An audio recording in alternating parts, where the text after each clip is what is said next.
come to a point where I really wanted to escalate my advocacy. I wanted to really show to the world that this is the time to be serious. Our governments and international institutions have sat by with 22 months of genocide and have not effectively stopped it. And not only that, many of them, including my own government, are actively participating in it, not just complicit. Even as leaders have failed and governments have maintained their complicity, even as ports have continued to send weapons and to allow ships that are filled with weapons to dock, it's very clear.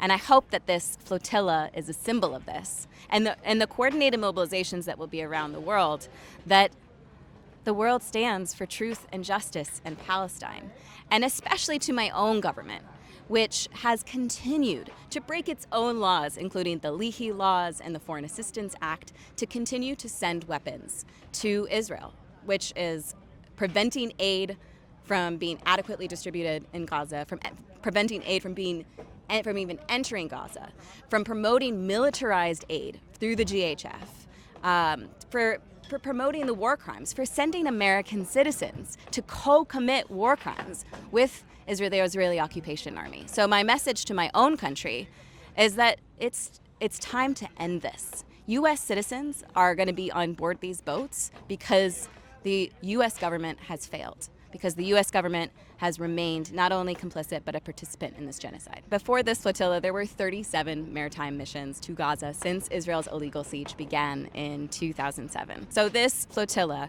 is bigger than all of the other missions combined. And it also builds on all of the lessons and all of the initiatives in the maritime missions that have come before to break Israel's illegal siege and open a humanitarian corridor. We've learned about bureaucratic sabotage. We've learned about physical sabotage. We've learned about all of the things that the Israeli occupation army tries to do to stop these things. And all of these things the steering committee are taking into consideration. And I really think that this has a lot of potential to reach Gaza and to break the siege. We are prepared for a variety of different types of outcomes. So obviously it's discussed that we could have sabotage in the ports. It's been discussed that we could have interceptions like the Madeleine and the Hamdallah, which were completely illegal, which were done in international waters, and we must emphasize that. It's possible that we could have an attack while we're at sea. The Israeli occupation army does not operate with the same moral rules, and it does not comply by international law. My message to Palestinians in Gaza is, I'm so sorry for the failure of the international community and international systems to step in. And I'm not just talking about in the past 23 months. This genocide didn't start after October 7th. And I'm sorry that even for those who recently got engaged with this movement, it took something so extreme for so many people in the world to stand with the Palestinian people. But I also want to say that the world is standing with you, that even as governments have failed, that the people, the free people of the world stand with Palestine.